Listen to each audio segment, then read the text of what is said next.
Kebakaran menghanguskan sebuah gudang pengemasan ikan yang terletak di Jalan Tuna Raya Muara Baru Penjaringan, Jakarta Utara. Hembusan angin yang kencang dan banyaknya material mudah terbakar membuat kobaran api semakin membesar. Petugas pemadam kebakaran yang tiba di lokasi memadamkan kobaran api dengan mengerahkan sejumlah unit mobil pemadam ke lokasi.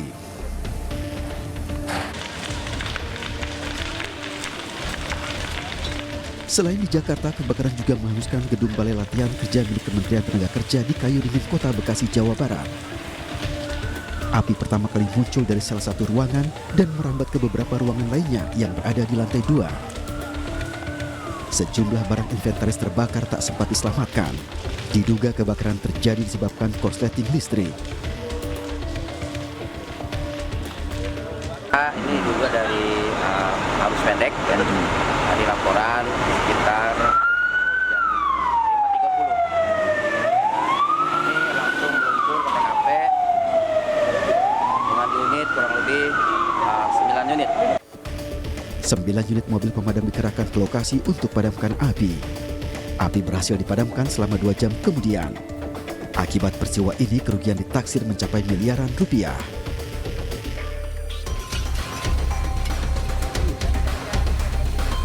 Kobaran api membakar sebuah kios penjual BBM eceran di Jalan Poros Warangga, Kota Gumuna, Sulawesi Tenggara. Banyaknya material mudah terbakar membuat api membesar, membakar seluruh bagian kios hingga nyaris tidak bersisa. Dalam peristiwa ini, pemilik kios alami luka bakar di bagian lengan saat mengevakuasi sepeda motor di dalam kios. Diduga kebakaran terjadi disebabkan percikan api hingga menyambar BBM yang disimpan di belakang kios. Lebar kah? Penyebabnya apa tadi? Nggak tahu, saya dari antri bensin, saya istirahat, merokok. Kenapa ada bau api? Saya lihat ke belakang, menyala. Tidak ada korban jiwa dalam peristiwa ini, namun kerugian diperkirakan mencapai puluhan juta rupiah.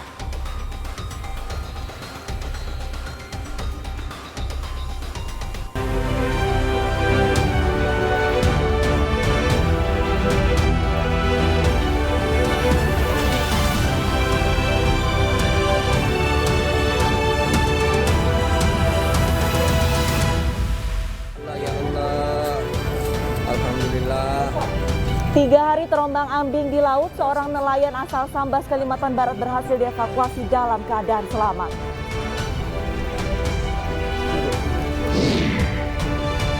Dua sejoli dibakar hidup-hidup oleh orang tak dikenal di Penjaringan, Jakarta Utara.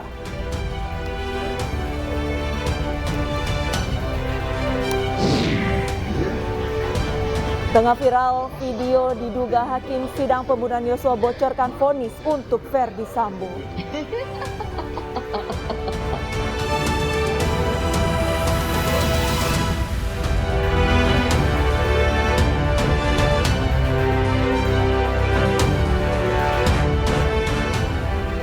Halo, selamat siang pemirsa, apa kabar Anda hari ini? Senang sekali saya Wilson Purba. Dan saya Arlista Hadi kembali hadir memperbarui informasi ada dalam iNews siang hari ini pemirsa. Dan selain 3 informasi tadi, redaksi kami sudah menyiapkan beragam informasi menarik lainnya. Dan kita awali informasi dari Kalimantan Barat pemirsa, di mana seorang nelayan terombang-ambing selama 3 hari di laut setelah kapal miliknya tenggelam. Korban berhasil dievakuasi dalam kondisi selamat.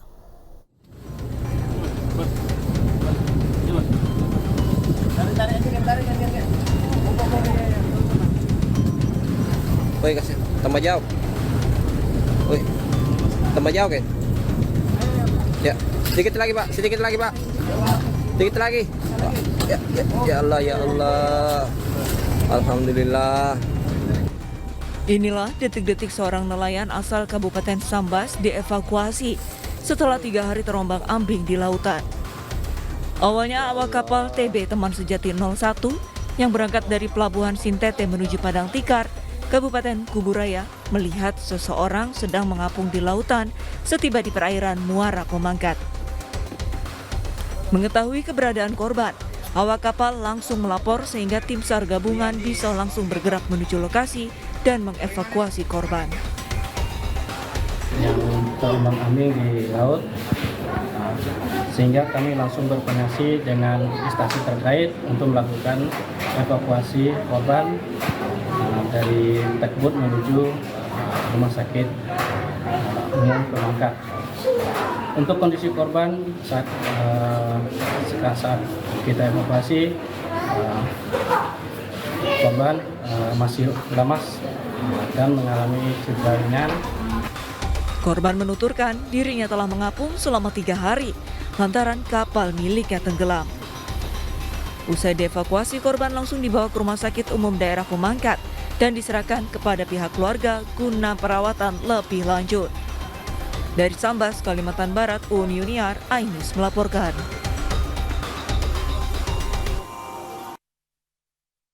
Ya pemirsa, kita ke informasi lainnya di mana angin puting beliung ini menerjang kecamatan atau di kawasan Panawang, Ciamis, Jawa Barat. Ini merusak puluhan rumah dan juga bangunan madrasah dan juga kantor kecamatan Panawangan.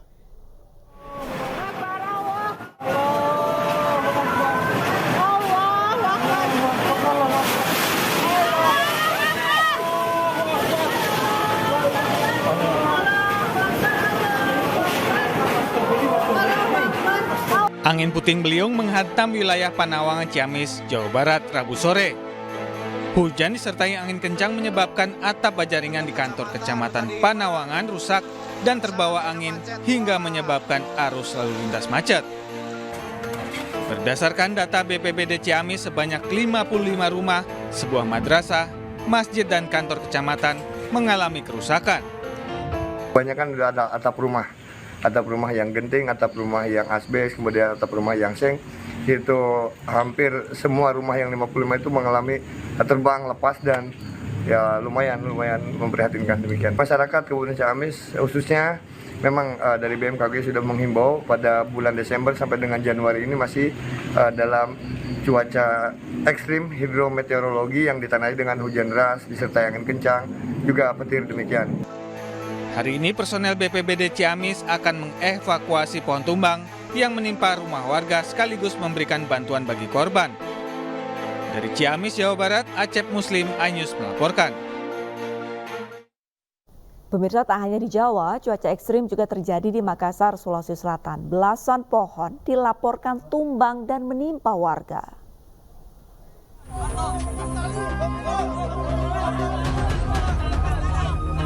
Petugas Damkar Kota Makassar, Sulawesi Selatan bersama tim Brimopolda Sulawesi Selatan mengevakuasi 3 korban di balik reruntuhan bangunan rumah yang tertimpa pohon tumbang di Puri Patene, Kelurahan Sudiang, Kecamatan Biringkanaya, Makassar, Sulawesi Selatan. 3 korban merupakan satu keluarga berusia 45 tahun dan 2 tahun, sedangkan korban berusia 8 tahun ditemukan meninggal dunia. Peristiwa bermula saat cuaca buruk serta angin kencang menumbangkan pohon dan menimpa rumah pada pukul 18 waktu Indonesia Tengah. Terjadi fenomena angin kencang di Kota Makassar disertai dengan hujan lebat, di mana ada 10 kecamatan terdampak, ada 169 bangunan terdampak akibat angin kencang ini. 17 titik diantaranya diakibatkan oleh pohon tumbang, dan warga terdampak sejumlah 305 jiwa dan 4 diantaranya menjadi korban akibat pohon tumbang dan 2 diantaranya meninggal dunia. Selain menelan 2 korban jiwa dan menumbangkan sejumlah pohon di 17 titik, angin kencang dan hujan deras juga menyebabkan 169 rumah di 10 kecamatan rusak. Dari Makassar, Sulawesi Selatan, Muhammad Nurboni, Ainus melaporkan. Masih dari Makassar, pemirsa, sebuah rumah roboh tertimpa pohon tumbang. Evakuasi lansia penghuni rumah berlangsung dramatis.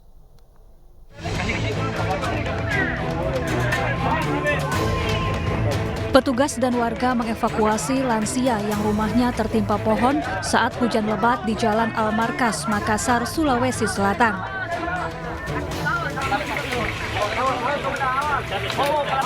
Petugas harus memindahkan puing-puing bangunan yang runtuh dan batang pohon terlebih dahulu sebelum mengangkat korban. Usai dievakuasi, korban dalam kondisi selamat dan langsung dibawa ke puskesmas. Iya, posisinya lagi tidur atau seperti apa Pak? keterangannya dari keluarga itu beliaunya lagi baring, lagi tidur ya. Usianya Bapak ini berapa, Pak? Korban tadi itu usianya sekitar 80 tahun atas nama Dengewa. Sebelumnya hujan deras disertai angin kencang melanda sejumlah wilayah di Makassar, Sulawesi Selatan. Hujan membuat pohon berukuran besar tumbang dan menimpa rumah warga. Saat peristiwa terjadi, korban tengah tertidur seorang diri di dalam rumah. Dari Makassar, Sulawesi Selatan, Yol Yusfin, iNews melaporkan. Pasangan pria dan wanita dibakar hidup-hidup saat berjalan di bantaran kali Jalan Jelambar Aladin, Pejagalan Penjaringan, Jakarta Utara. Korban pria tewas dan korban wanita selamat, namun mengalami luka bakar 50%.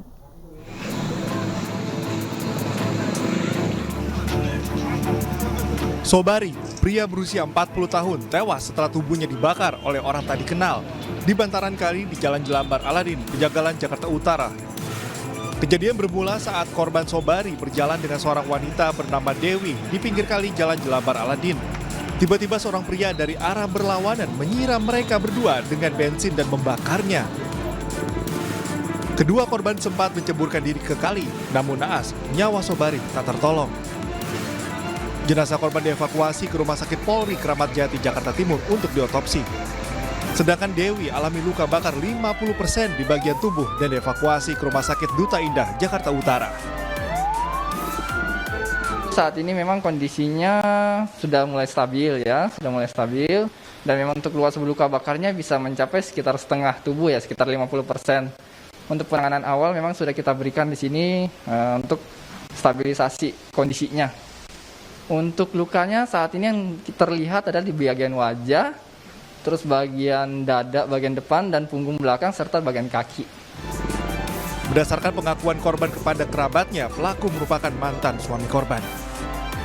Katanya sih di warung, mau makan bakmi, tiba-tiba dia nggak tahu ada diserang mantan suaminya.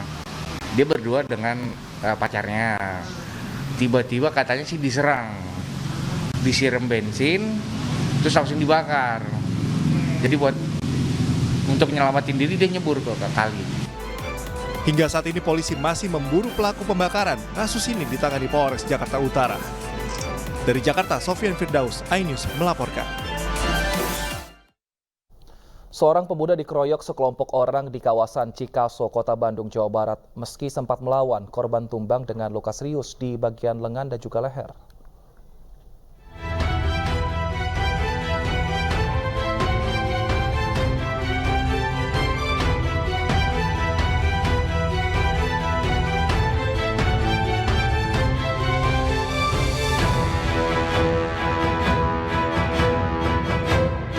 Inilah rekaman seorang pemuda dikeroyok oleh sekelompok orang di kawasan Jalan Cikaso, Kecamatan Cibenying, Kidul, Kota Bandung.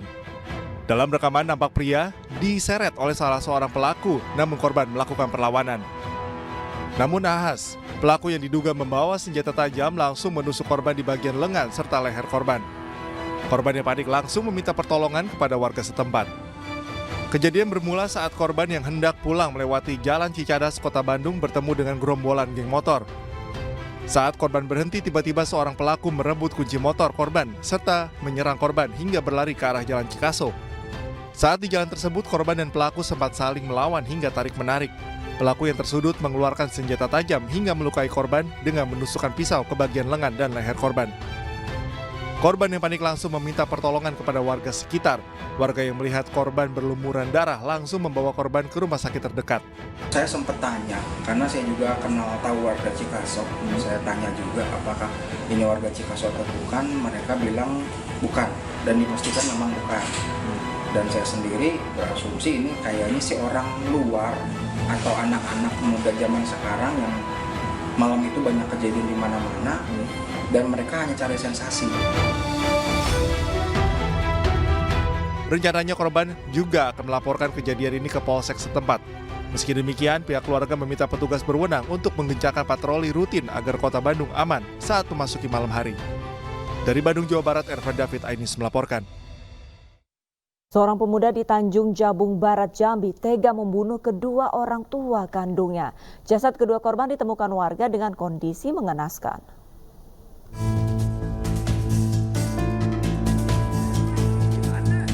Warga Teluk Niau, Kecamatan Pengabuan, Kabupaten Tanjung Jabung Barat, Jambi, gempar dengan tewasnya pasangan suami istri yang dibunuh anak kandungnya.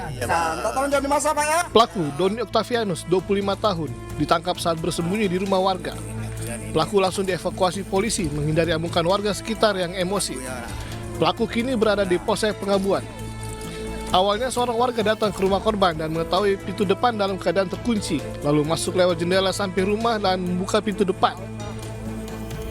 Ketika masuk, korban Hairul Anwar ditemukan dalam keadaan terbaring dengan luka di kepala, sementara istrinya Rosmah tergeletak di dapur dengan luka di pinggang. Polisi masih mendalami motif pelaku tega membunuh kedua orang tua kandungnya. Dugaan awal pelaku mengidap gangguan jiwa. Dari Tanjung Jabung Barat, Jambi, Jumalis Ali, iNews melaporkan. Sementara itu di Jakarta, seorang pemuda tega menganiaya ayah kandungnya hingga masuk rumah sakit karena sang ayah mendahului makan masakan yang telah dihidangkan. Pelaku ternyata positif mengkonsumsi narkoba jenis sabu.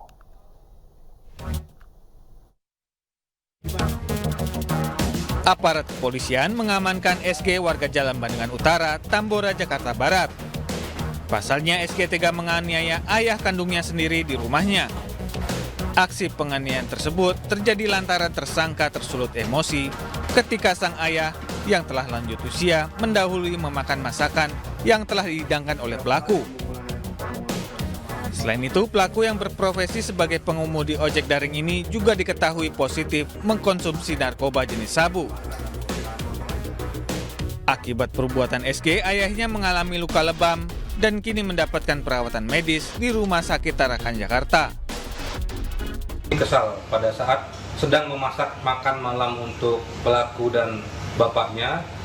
Bapaknya ini memulai makan padahal pelaku belum selesai masak.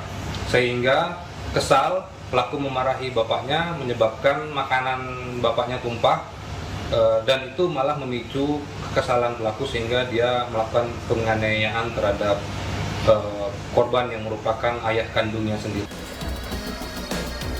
Atas perbuatannya, tersangka dijerat pasal 351 KUHP tentang penganiayaan dengan ancaman hukuman 5 tahun penjara. Dari Jakarta, Miftahul Gani, iNews melaporkan. Gara-gara tak dibuatkan kopi, seorang suami di Lombok Tengah, Nusa Tenggara Barat tega membunuh istrinya sendiri. Ironisnya pemirsa, pelaku juga merekayasa bahwa istrinya seolah-olah bunuh diri dan ditemukan tergantung di dalam kamar.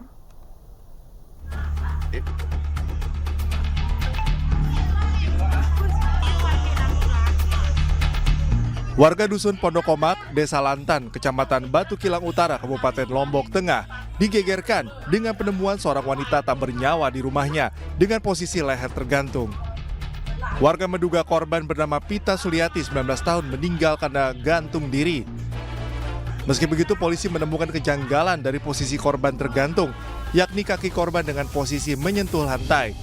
Selain itu, posisi leher korban yang tergantung sangat rendah. Setelah didalami, polisi menemukan 3 orang tersangka yang diduga sengaja membunuh korban, yakni suami korban MR, 20 tahun, ipar korban S, 28 tahun, dan mertua korban S, 46 tahun. Berdasarkan pengakuan suami korban, MR sengaja membunuh istrinya lantaran kesal tidak pernah menuruti kemauannya dan ibunya. Akhirnya MR bersama ibu dan kakak kandungnya merencanakan pembunuhan. Pembunuhan pun dimulai dengan pertikaian antara MR dan korban PS yang meminta dibuatkan kopi namun ditolak oleh korban. Selanjutnya MR melakukan penganiayaan terhadap PS dibantu oleh kakak dan ibunya. MR melakukan jeratan ke leher korban sehingga korban kehilangan nyawanya. Setelah selesai dan dipastikan korban kehilangan nyawa, mereka bersama-sama untuk membuat seakan-akan korban gantung diri. Atas perbuatannya pelaku dikenakan pasal 340, pasal 338 KUHP, Jungto pasal 55 ayat 1 KUHP dengan ancaman hukuman seumur hidup atau hukuman mati. Dari Lombok Tengah, Emma Widiati, iNews melaporkan. Seorang perawat di Medan, Sumatera Utara menjadi korban pelecehan seksual oleh rekan kerjanya sesama tim medis. Betul sekali. Kita akan hadirkan informasi yang lengkap. Usai jeda tetap bersama kami.